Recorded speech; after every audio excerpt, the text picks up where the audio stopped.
Kain po kayo kasama kayo sa mga patay. Kahit di po kayo pumalay, kasama po. Sapagkat ang sabi rin sa aklat ng Roma, walang malinis, walang matuwid, wala kahit isa. At yun din ang sinabi ng Espiritu Santo. Nang ako'y bumaba, lahat ay patay, walang malinis, walang matuwid, wala kahit isa. Kaya po tinapos niya ang second mystery. Kung makikita po ninyo ang daliri ng Panginoon, kung kayo ay Catholic, nakaganyan po siya. Ang ibig kong sabihin nito ay sumisimbolo sa kanyang tatlong misteryo. Yung misteryo po, salitang Kastila, sa Tagalog po ay hiwaga. Hiwaga ng Diyos Ama, hiwaga ng Diyos Anak, at hiwaga ng Diyos Espiritu Santo. Ang hiwaga po ng Diyos Ama ay kanya nang tinapos. Ang pangalan po ng Diyos sa panahon ni Moises ay Jehovah.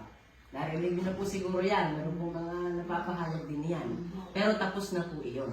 Si Jehovah bilang Diyos Ama, Espiritu, walang buto, walang laman, hindi nakikita, ay kanyang nilalang ang kanyang katawan sa sinapupunan ni Birheng Maria.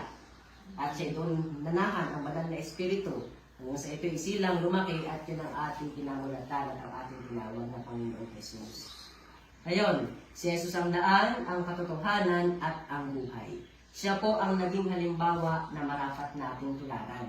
Kaya kung ano ang kanyang turo at aral, yun po ang dapat natin sinunod. Ngunit sa paglipas ng panahon, hindi po ang aral ni Kristo ang ating nasunod. Kaya yun po nakasulat sa Roma chapter 1 verse 25 na tinalikdan nila ang katotohanan. Sino po yung katotohanan? Sister? Si Jesus ang katotohanan. Tinalikdan ng mga lingkod ang katotohanan si Jesus at pinalitan ng kasinungalingan. At yun po yung mga minanang ito. Kaya naman, tinapos din ng Diyos Espiritu Santo ang sangalan ng anak Jesus. Yung second mystery, tinapos po niya. At sinimulan ang third mystery. Para yung po mga patay sa second mystery ay makasumpong sa third mystery para sumamba sa Ama, sa Espiritu at sa katotohanan. Ayon sa Juan chapter 4 verse 23 to 24. Dumarating ang panahon ngayon na nga na hinahanap ng Ama sa kanyang mananamba na siya sambahin sa Espiritu at sa katotohanan. Sapagkat ito ang hinahanap ng Ama sa mga sumasamba sa Kanya. Ang Diyos sa Espiritu, kaya dapat siyang sambahin sa Espiritu at sa katotohanan. Lumitaw ang maraming nangangaral. Mali ang kanilang pagkaintindi sa verse kong iyon. Ang ginawa nila ay nilalait ang mga larawan ng Panginoon. Hinahanap ang mga imahe ng Santo at Santa at kanilang ini-interpret na Diyos-Diyosan iyon.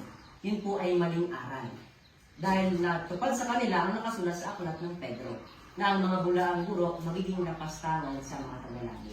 Sa pamamagitan ng kanilang paghamak sa larawan ng Panginoon, sa larawan ng Santo at Santa, pinanapastangan nila at hindi ginagana ang mga tagalagi.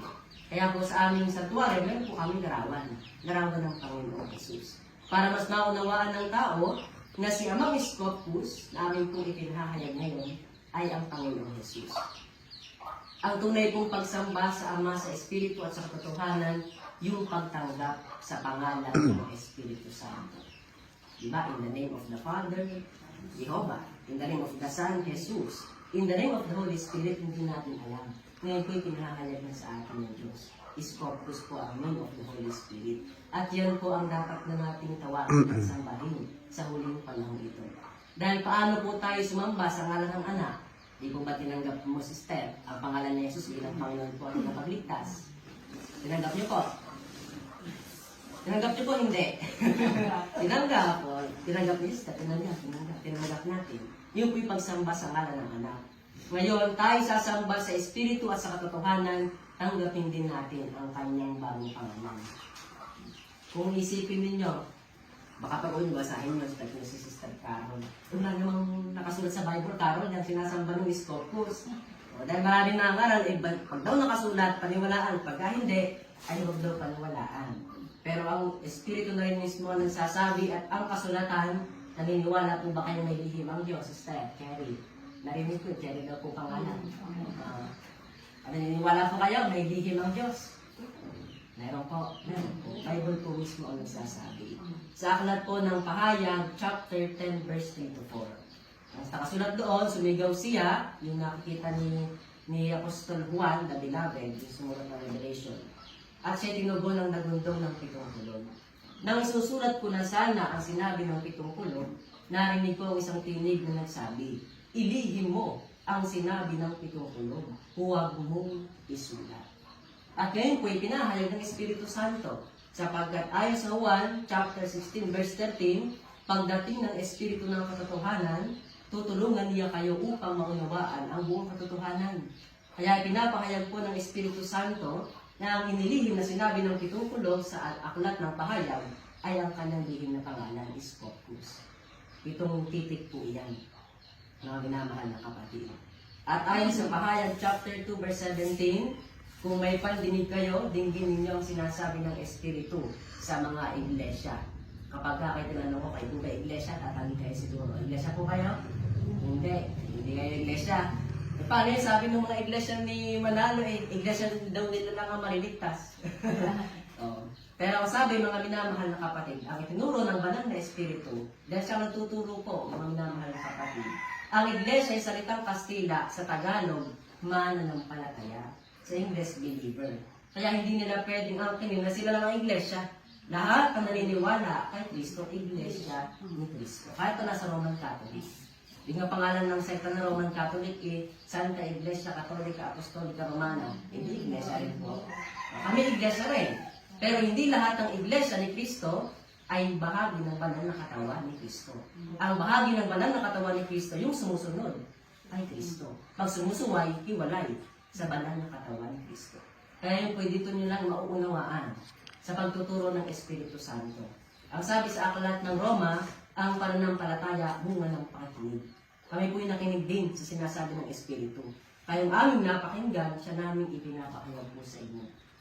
Dahil yung pong nakasulat sa aklat ng Joel, chapter 2, verse 28 and 29, kung kayo po ay merong Bible, ay basahin niyo po yun, na sa wakas ng panahon, ibubuhos ng Diyos ang kanyang Espiritu sa lahat ng tao. At yun po yung nangyayari sa loob ng kanyang ministeryo at ilaw. Una lang niyang ginamit si Lourdes Pedro Ortiz noong February 1, 1966.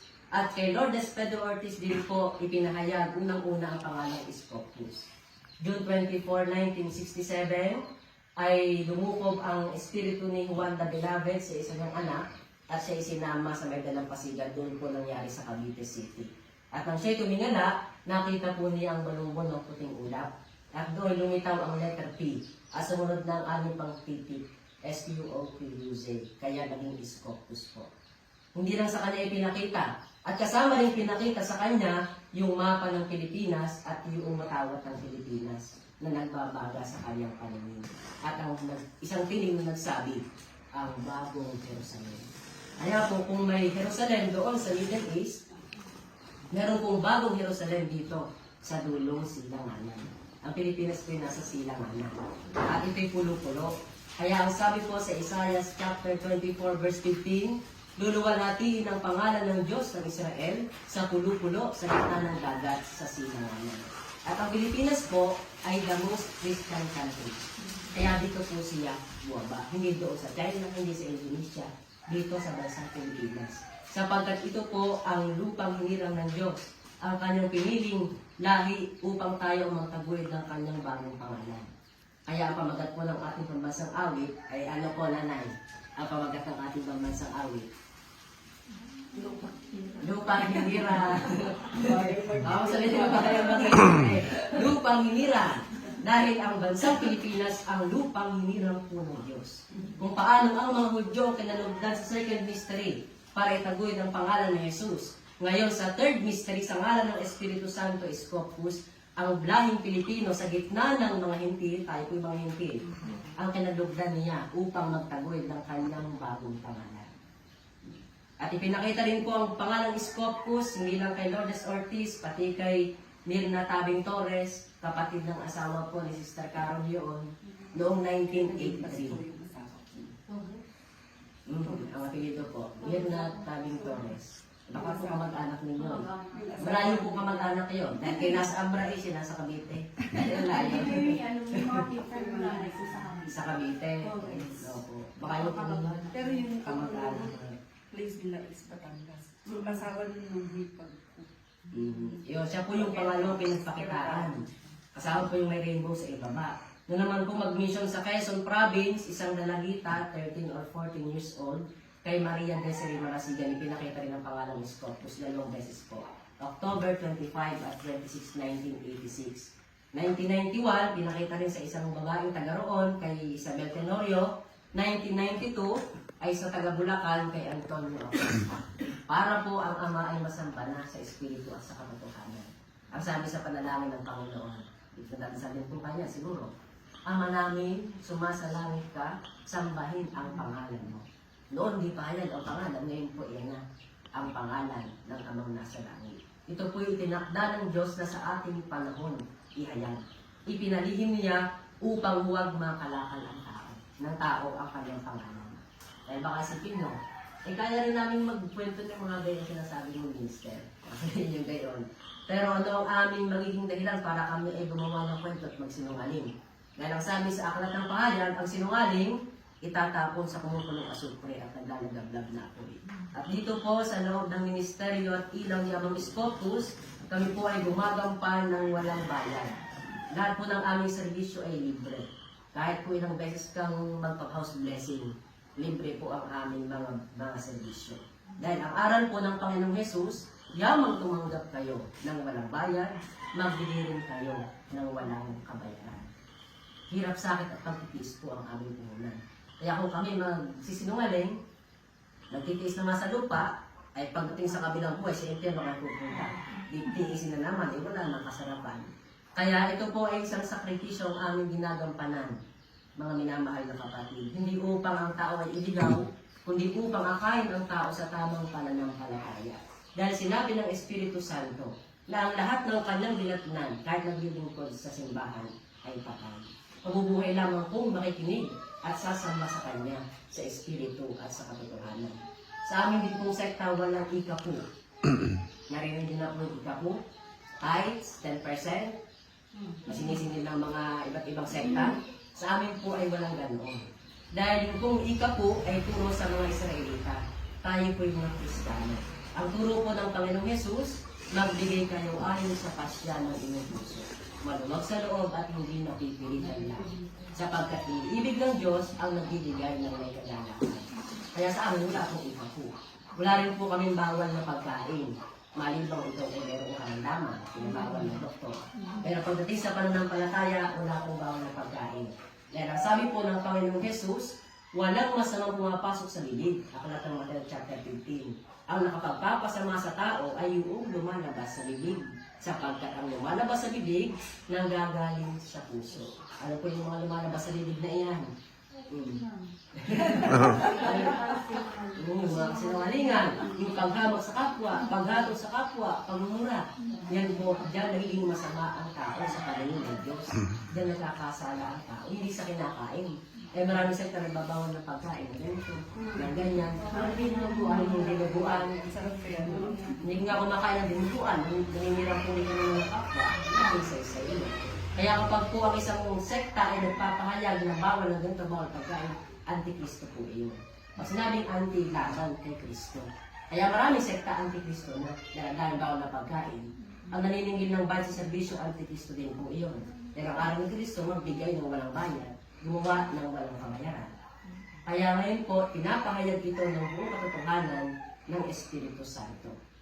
Kaya mapalad po kayo sapagkat dinais ng inyong kaklase at kabatch na ito inyong maunawaan.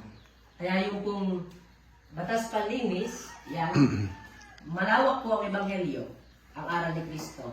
Binubuo po yung 27 books ang New Testament. Ibinuod po yan ng Espiritu Santo para madaling masunod ng tao. Yan po ang naging isang batas panlinis. Alisin ang kapanaluan. Ang hindi pong sabihin niyan mayabang at sinungaling. Ay pinapaalis po yun sa atin ng Diyos. Alisin ang kataasan. Alam niyo na po yung kataasan, yung pride. Sabi nga po, may higit akong fried chicken at nakakain. Ay fried na ugali eh. Ayun po pinapaalis sa atin. Alisin ang kaharutan. Yung kaharutan, hindi lang po sa pananamit yan. Yung magbiro ka ng labis, kaharutan yon. At ang isa sa pinaka madalas na nangyayari sa tao, yung nag-iisip ng masama laban sa kapwa. Yun po yung kaharutan. Alisin ang karamutan.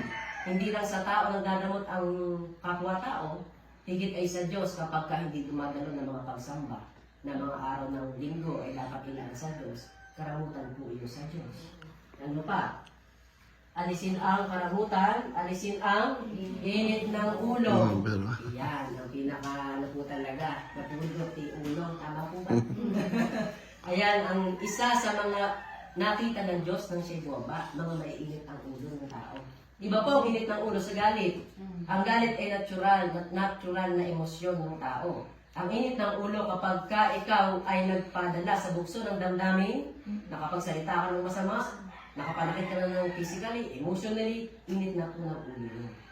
Kaya yun po'y pinapaalis sa atin. Alisin ang ngit-ngit sa kapwa-tao. Katumbas po yung ngit-ngit ng puot sa kapwa. At ang sabi sa Bible, sa unang 1:3:15, ang napupuot sa kapatid, mamamatay tao. Sino po sa inyo mamamatay tao? Wala naman siguro. At yung pong pagkatanim ng galit sa kapwa, kasama po yun sa ngit-ngit. Ano pa ang sabi dyan? Manatiling maamo, yun po ang pinakabuod niyan. Kapag nasunod po natin ito, at yun, tayo mananatiling maamo. Sino po ang maamong kordero ng Diyos, nanay? Sino po ang maamong kordero ng Diyos? Di ba, may kinakanta sa Roman Catholic, kordero ng Diyos. Sino po yan, Sister Jerry? Si Jesus. Si Jesus ang maamong kordero ng Diyos. Dahil si Jesus, ang halimbawa na marapat nating tularan. Si Jesus po. Tayo pa kasunod, huwag hatulan ng kapwa, huwag hamakin ng kapwa, huwag gagawin sa iyong kapwa ang di mo nais gawin sa iyo, patawarin ang sa iyo ay nagkasala. Kaya ang panalangin natin, patawa sa Ama namin, patawarin po kami sa aming mga pagkakasala. Tulad ng pagpapatawad namin sa mga nagkakasala sa amin. Kaya kung paano tayo magpatawad sa ating kapwa, dahil din tayo patatawarin ng Diyos. Pag depende kang magpatawad, dahil depende sa kasalanan Kung mabigat-bigat hindi ko pinatatawad. Depende rin at magpatawad sa iyo ng Diyos. Kaya yan po ang buod ng turo at aral ni Kristo. Kapag nasunod mo yun, mananatili kang maamo. Dahil may tanong kasi, paano manatiling maamo? Yung hindi ka umiimik, kahit nag-isip ka ng masama, hindi pa rin maamo yun. Kaya ang tunay na nanatiling maamo, dahil ni Kristo, sinusunod po yan. Yan po ang pamaraan, paano maging tunay na born again. Maraming sekta, born again. Pero ito ang pamaraan. Hindi pag sumama ka sa isang sekta, ay ako'y born again ha. Suriin mo muna ang iyong sarili. Mataas ka ba? Palalo ka ba? Napapatawad ka ba? Yan po ang nais ng Diyos na ating gampanan. Ang 10 utos po, tapos na yun. Sa panahon ng mga Israelita ibigan. Iniuwi po yung sa 2 utos ng Panginoong Jesus. Pag-ibig sa Diyos, pag-ibig sa kapwa. Yung pong 2 utos, nang dumating ang Espiritu Santo na si Amang Scopus, iniuwi niya sa isa. Yun po yung manatiling maamo. Kaya nang dinagdag yan, para mas maintindihan ng tao, paano manatiling maamo. Kaya tayo po makasusuri sa ating sarili. Kaya tayo patay ng datnan dahil tayo lumalabag po dyan. Kasama yung mga minanang turo. Kaya pinahayag din po ng Diyos ang 7 espiritu niya. Yung pong espiritu'y salita, ang ibig sabihin ay sa 1:663. Yung po unawa, talino, pag-ibig, pagtitiis, takot sa Diyos, paangaral, pananampalataya. Yan po'y nasa atin na dapat natin gamitin para masunod ang kanyang 11 batas panlinis. At ipinahayag din po ng Espiritu Santo ang kahulugan ng kanyang bagong pangalan sa bawat titik. Ba't binigyan pa ng kahulugan? Para maunawaan sino siyang dumating. Sino siya mang Scopus na dumating? Yes, siyang Panginoong Jesucristo, pero siya Espiritu. Kaya pinahayag niya. Ang ibig sabihin ng kanyang bagong pangalan, Sodonai. Ito po yung salitang Griego. Kyria, Omnipotente, Patri, Kiza, Euteia, Sodom. Sa Tagalog, ako ang Diyos, kagalang-galang, kataas-taasan, Ama sa pasimula hanggang wakas. Ang pangalang Scopus ay Kalis-Kilisan. Kaya para maintindihan ng tao, binigay niya ang kahulugan ng kanyang bagong pangalan. Sino nagpahayag? Baka sabihin niyo, binago ang pangalan ng Diyos. Sino may karapatang magbago ng pangalan ng Diyos? Marami kasi nagsasabi ng ganyan Hindi po kami ang nagbago ng pangalan ng Diyos. Kundi sadyang may nakatakda na siya magkakaroon ng bagong pangalan. Nasa Bible pa yun, bibigay po sa inyo ng mayayang leaflet. Andun po yung Bible verse tungkol sa bagong pangalan. 2:17, yung aking nabanggit kanina, kung may pandinig kayo, dinggin mo sinasabi ng Espiritu sa mga iglesia. Sa magtatagumpay, ay bibigyan ko ng nakatagong pagkain o mana mula sa langit. Bibigyan ko rin ang bawat isa sa kanila ng puting bato na kinasusulatan ng isang bagong pangalan na walang sino mang nakaalam maliban sa tatanggap niyo. Kaya, ayun, nabalitaan niyo, pangalang Scopus. Kung inyong tinanggap at tatanggapin, nalaman niyo yun nga. Pero kung hindi niyo tatanggapin, ay mananatiling lihim sa inyo at maghihintay kayo ng darating na bagong pangalan. Pero ipinahayag na po ng Diyos. Yung batong puti, pusong malinis po yun. Yung pong bato'y tumutukoy sa puso. Kaya nga may awit po kung inyong napapakinggan. Yung pusong bato. Hindi ka pa may awit na pusong bato. Kaya yung pong batong puti na sinasabi sa Bible, pusong malinis. Nang ibig sabihin, nais ni Amang Scopus, tanggapin natin ang kanyang bagong pangalan, hindi sa bibig lang. Tinanggap ko ang bagong pangalan ni Jesus Scopus. Hindi sa isip lang, dahil malilimutan, dapat ay sa puso. At kapag ka sinabing sa puso, lahat ng kanyang nais at tagubilin ating susundin. Dahil yun ay pagmamahal sa Diyos. Dahil ang sabi ng Panginoon, kung iniibig ninyo ako, tutuparin ninyo ang aking mga utos. Ang tunay na nakakilala sa Diyos, sumusunod sa kanyang mga utos. Kaya sa second mystery po, hindi natin nakilala ang Panginoon Jesus. Ngayon po'y tinuturuan tayo ng Espiritu Santo bago sumapit ang huling paghatol.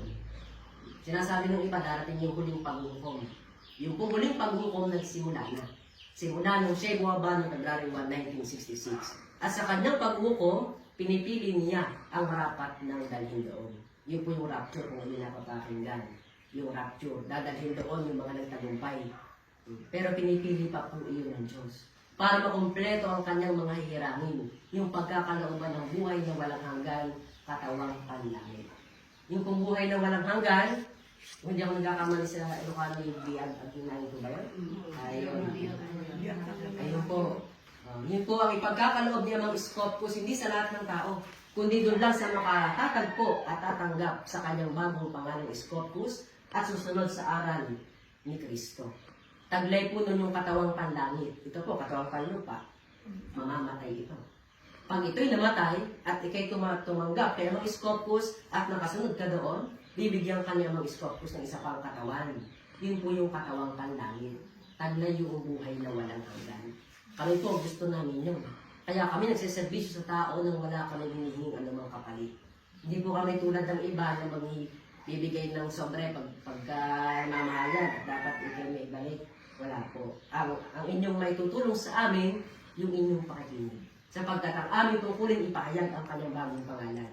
At kung ito inyong maintindihan, kayo rin na magkakaroon tungkulin akayin ng inyong mga kasama sa bahay, ang inyong mga kaibigan gaya ng ginagawa ni Sister Carol. Dahil nais niya, hindi lang sa lupa kayo magkakaibigan. Para pag kayo lahat ay graduate na dito sa lupa ito, kahit sa langit kayo magkakasama. Magkakasama kahit magkikita-kita doon. Tuloy po doon ang inyong kwentuhan. Sa langit, go! Kayo ay makatatanggap kay Amang Scopus ng lubusan, mga minamahal na kapatid. Kaya po ang maiksing pamamahalan para sa inyo. Ang maiksi po'y sapat na. Dahil pagka kayo ay pagkanahabaan, baka kayo magkaroon ng isang tanong. Ano kayong tanong na yun? Kailan kaya matatapos ito? Sinasabi nito. Meron po ba kayong tanong? May tanong po ba kayo? Para po mas maliwanagan kayo.